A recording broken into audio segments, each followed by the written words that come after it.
अस्सलाम वालेकुम दोस्तों, मेरा नाम है अली हमेशा की तरह मौजूद है दाऊद और आप देख रहे हैं जिस वक्त हमारा शो दोस्तों देख रहे हैं दोस्तों आप लोग से बात करने जा रहे हैं। बात करेंगे आज आपके साथ टॉप ग्रेड न्यूज का सेगमेंट है, आप लोग से शेयर करेंगे। नंबर 1 पे आप लोग से बात करने जा रहे हैं। बॉर्डर गावस्कर सीरीज के स्टार्ट होने से पहले इंडिया को बड़ा झटका लगा है और झटका लगा है जी शुभमन गिल की शक्ल में। तो शुभमन गिल जो है वो इस वक्त बाहर हो चुके हैं। क्या कहानी आ रही है वो आप लोग से शेयर करेंगे, बात करेंगे। इसके बाद जो हमारे पास अपडेट आ रही है वो अपडेट जी हमारे पास ये आ रही है कि बाबर और रिजवान ने जो है सेल्फिशनेस मचाई हुई है। जहां दुनिया की टीमें आप देख लें, इंडिया को बेशक आप देख लें, लगातार जो इनकी यंग टीम है वो सीरीज जीत रही है। ना सिर्फ सीरीज जीत रही है बल्कि स्ट्राइक रेट का जो मुकाबला है उसको भी बाकायदगी से जो है कवर कर रही है, बेहतरीन जो है परफॉर्म कर रही है। बाकी भी दुनिया की टीमें जो है बड़ा तेज T20 खेल रही हैं, लेकिन यहां पर ये दोनों जो है वो ओपनिंग में चिमड़े हुए और लगातार ही चिमड़े हुए। जरा इस पर ही बात करेंगे। तो अगर आप हमारे चैनल पर पहली बार आए चैनल को अभी सब्सक्राइब करें और साथ ही बेल आइकन बजाना। तो बात का आगाज करते हैं नंबर 1 खबर के साथ जो हमारे पास आ रही है। तो दाऊद साहब, इंडिया को लगा है बड़ा झटका और लगा है जी शुभमन गिल की शक्ल में। तो शुभमन गिल जो है वो बाहर हो चुके हैं पहले टेस्ट से। क्या बना है? देखिए, बिल्कुल झटका तो लगा है शुभमन गिल को और शुभमन गिल हो गए हैं बाहर। अपनी मैच जो प्रैक्टिस करते हुए फील्डिंग करते हुए इनको वाका में जो है वो बॉल हाथ पे लगा, जिसके बाद इंजरी स्केयर आ रहा है और कहा जा रहा है कि एटलीस्ट तकरीबन 10 दिन के लिए तो ये एक्शन में शायद दिखाई ना दे। 10 से 12 तकरीबन 2 हफ्ते 10 दिन से लेके 14 दिन तक डॉक्टर्स कह रहे हैं कि इनको आराम करना पड़ेगा, जिसका साफ मतलब ये है कि पहला टेस्ट मैच तो इनके हाथ से गया और ये बड़ा झटका रहेगा इंडिया के लिए। लेकिन अली, इसमें अब एक और बात भी की जा रही है जो काफी ज्यादा फैंस इस पर बात करें कि क्या सिलेक्शन कमेटी को देखना चाहिए। शमी ने कल पहले 10 ओवर में तो विकेट नहीं लिए, लेकिन उसके बाद उन्होंने वो जो मैच खेला जा रहा था इंडिया में 4 या कोई 5 खिलाड़ी उन्होंने शमी ने आउट किए हैं। तो शमी अपनी फॉर्म में वापस आ रहे हैं, फिटनेस भी उनकी अपना रीगेन कर रहे हैं। अभी अगर आप इंडिया का स्क्वाड देखोगे ना टेस्ट का, तो उसमें आपको बॉलर उस तरह से नजर नहीं आ रहे। सिराज बुमराह है जिसमें बुमराह ही नजर आ रहे हैं। सिराज की वैसे फॉर्म के ऊपर सवालिया निशान है। शमी की फॉर्म एक ऐसी थी जब वो इंजरी भी हो, उससे पहले भी उनकी फॉर्म बड़ी शानदार थी।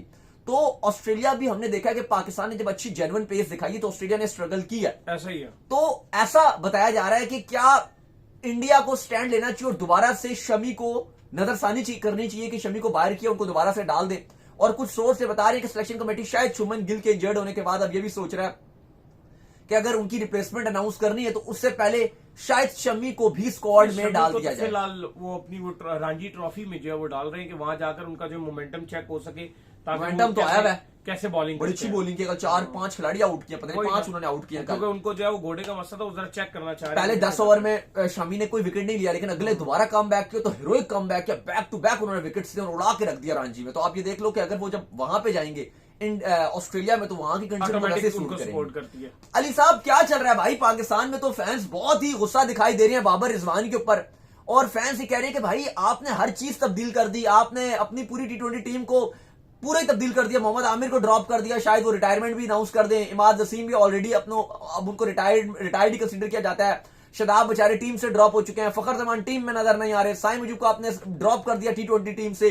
इफ्तिखार को आपने टीम से निकाल फेंका, सब कुछ कर दिया। लेकिन बात ही के बाबर रिजवान की कौन सी कोई ब्रैडमैन वाली परफॉर्मेंस थी जो इनकी ओपनिंग जोड़ी नहीं टूट सकी।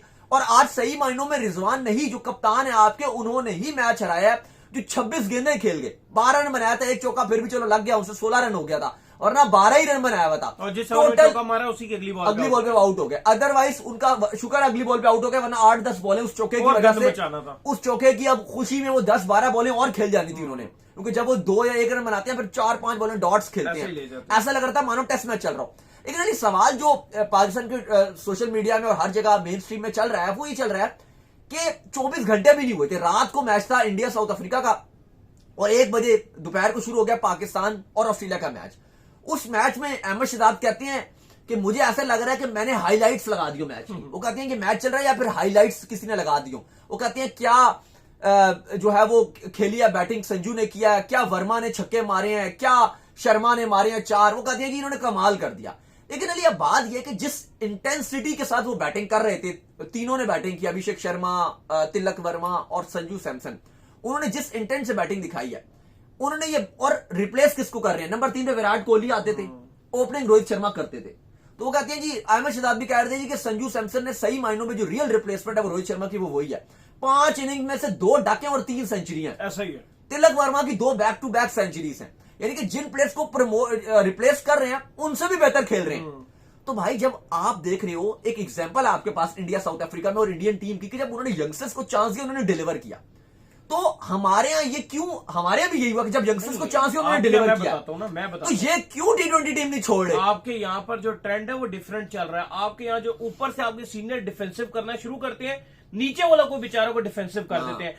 इंडिया में जो ट्रेंड चल रहा है वो ऊपर से अटैकिंग क्रिकेट खेलना शुरू करते हैं, नीचे वाले भी आकर जो है मारना शुरू करते हैं। रिंकू ने आना होता है, हार्दिक ने आना होता है। पीछे बांग्लादेश सीरीज में सेंचुरी मारी है, तिलक वर्मा को भी होशियारी आ गई है, उसने भी 2 सेंचुरियां जो है यहाँ आकर मार दी। साउथ अफ्रीका के अंदर 2 सेंचुरियां मार दी है।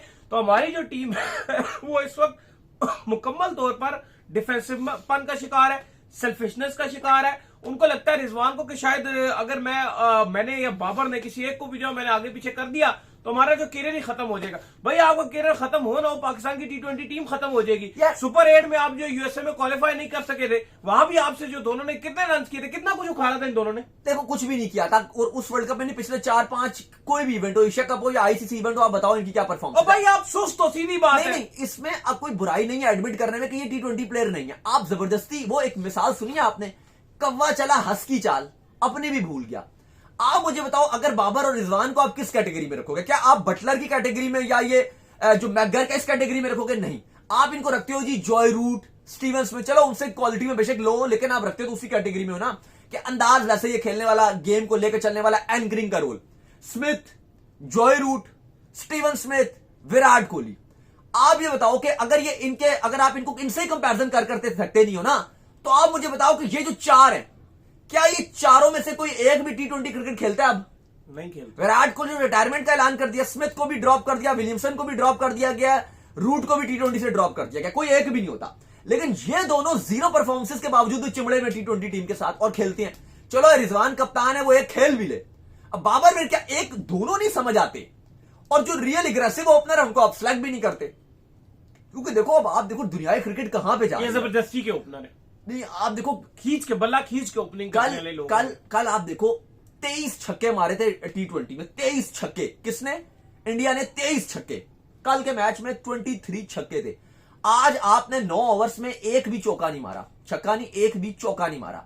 तिलक वर्मा ने 2 इनिंग्स में कोई उनके 16-17 छक्के हैं। नहीं, आपके बाबर आजम के पूरे 2024 में इतने छक्के हैं। नहीं, वो स्लॉगर ही नहीं है। अब इन्होंने क्या छक्के मारने T20 के अंदर। जो एक्चुअल अगर आप मुझसे फैक्ट पूछे ना, तो मैं आपको ये फैक्ट बताऊंगा, दोनों की T20 में जगह ही नहीं बनती जगह आता है। स्ट्रेट फॉरवर्ड ये टीम से बाहर होते हैं। चलो, चूंकि रिजवान जो है वो कैप्टन है, बाबर का नाम इतना बड़ा है, तो दोनों इस कैलिपर के ऊपर खेल रहे हैं। अगर खेल ही रहे हैं तो टीम तो खराब मत करो ना यार, ओपनिंग तो ना करो, ओपनिंग तो मत करो ना। चलो एक कर भी ले ओपनिंग, दोनों किसी लिए। अगर 2 खिलाड़ी दायरे से बाहर होते हैं और उसके अंदर भी तुमसे बाउंड्री नहीं लगती, बात यह है कि ओपनिंग करो तो मैं दम करके करो ना, दम से करो। यूएसए के साथ मैच था अमेरिका में, डैलस में, सुपर ओवर में आ जाते, पूरे मैच में ओपनिंग करते हैं। पूरे वर्ल्ड कप में ओपनिंग की, सुपर ओवर में तो नहीं आए ओपनिंग करने के लिए। अब यूएसए के अगेंस्ट भी ओपनिंग नहीं की। 7 ओवर का मैच ऑस्ट्रेलिया के अगेंस्ट था तो नहीं आए ओपनिंग करने, उसको शायद फरहान को भेज दिया। जैसे ही इनको लगा टारगेट 147 का अपने मतलब का टारगेट है, तो खुद ओपनिंग करने आ गए। ये चीज फिर पाकिस्तान को लेट डाउन कर दिया। बॉलर्स कब तक आपको मैच जितवाएंगे, कितनी मेहनत करेंगे? इस तरह से नहीं होता। अब आप इंडिया की बात करो, उन्होंने जिस अंदाज में क्रिकेट खेलना शुरू किया, तो फिर आप देखो उनकी जीतें भी इस तरह।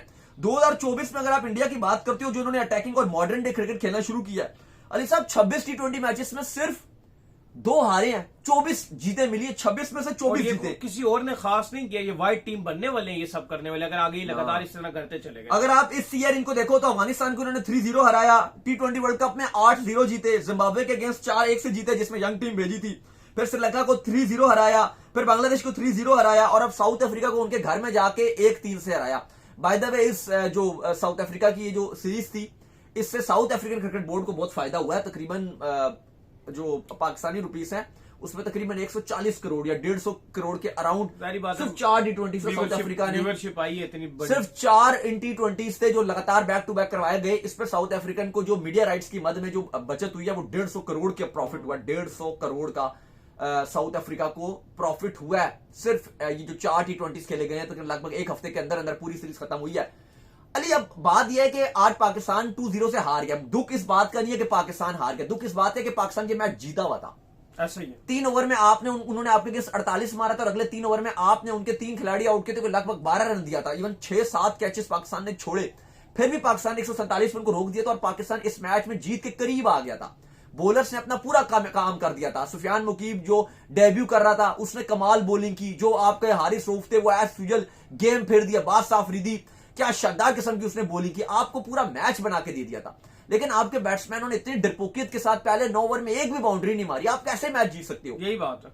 और आप अब ओडीआई आप जीते हो, तारीख रकम किया, पाकिस्तान ने 22 साल ऑस्ट्रेलिया की 22 साल बाद तारीख रकम कर दी, वो सब कुछ अच्छा था, सबने तारीफ की, सबने ढोल बजाया, सबने खुशियां मनाई। लेकिन जब आपकी उस टाइम भी बैटिंग नहीं चली थी, पहले मैच में आप कर लेते ना बैटिंग, और वही आपकी जो बैटिंग का फ्लॉस था वो नजर आया। T20 में अगर आप इस तरह, अगर आप टॉप टीम्स की बात करते हो, इंडिया, ऑस्ट्रेलिया, इंग्लैंड, आप इन सब की बैटिंग देखो, जो उनका स्टाइल है वो सब एक एग्रेसिव इंटेंट से खेल रहे हैं। लेकिन आप हमारी बैटिंग का स्टाइल देखो, जिस तर्ज की पाकिस्तान क्रिकेट खेल रहा है, सॉरी टू से, लेकिन आपको मजीद तब्दीलियां करनी पड़ेंगी। फखर जमान हो गए, साइम अयूब हो गए, मोहम्मद हारिस हो गए, इनको आपको T20 में इंट्रोडक्शन लगानी पड़ेगी। बाकी अली साहब जो T20 की ट्रॉफी है, काफी कंट्रोवर्शियल सीन बना हुआ था। फाइनली वो था कि जी मुजफ्फराबाद में नहीं जाएगी, स्कर्दू में नहीं जाएगी, बीसीसीआई ने शिकायत भी की थी। तो अब ट्रॉफी जो है वो नया शेड्यूल आ गया, इस्लामाबाद में फैसल मस्जिद में आज ट्रॉफी गई। हमने भी जाना था, लेकिन क्योंकि पाकिस्तान ऑस्ट्रेलिया का मैच था, उसकी कवरेज करनी थी, और जिस टाइम पर वो मैच का टाइमिंग था उस टाइम बिल्कुल ट्रॉफी थी, तो हम फिर जा नहीं सके, क्योंकि जाहिर है यहाँ से आधे पौने घंटे का रास्ता था, तो वो फिर हम नहीं जा सकते थे। बाकी अली साहब कल जो टेक्सला खानपुर जाएगी, फिर एबटाबाद, फिर मरी, फिर इसके बाद जो है वो 25 को कराची के बाद टूर खत्म हो जाएगा। फिर अफगानिस्तान की ट्रॉफी जाएगी 26 से 28 तक, फिर 10 से 13 बांग्लादेश जाएगी, फिर 15 दिसंबर से 22 दिसंबर साउथ अफ्रीका जाएगी, फिर इसके बाद 25 दिसंबर से 5 जनवरी तक न्यूजीलैंड जाएगी, फिर 6 से 11 ऑस्ट्रेलिया जाएगी, फिर 12 से 14 इंग्लैंड जाएगी जनवरी, फिर 15 जनवरी से 26 जनवरी तक इंडिया जाएगी। तो ये ट्रॉफी का जो टूर है वो सामने आ रहा है। तो उम्मीद करते हैं जी आज हमारा शो आपका पसंद, वीडियो को लाइक कीजिए और चैनल को सब्सक्राइब कीजिए, साथ ही बेल आइकन को बजाइए, एक और काम कर लीजिए, वही कर लीजिए, हमारे फेसबुक पेज को फॉलो कीजिए, लिंक डिस्क्रिप्शन में मौजूद है। फिर आप सुनते हैं। अल्लाह हाफिज़, बाय बाय।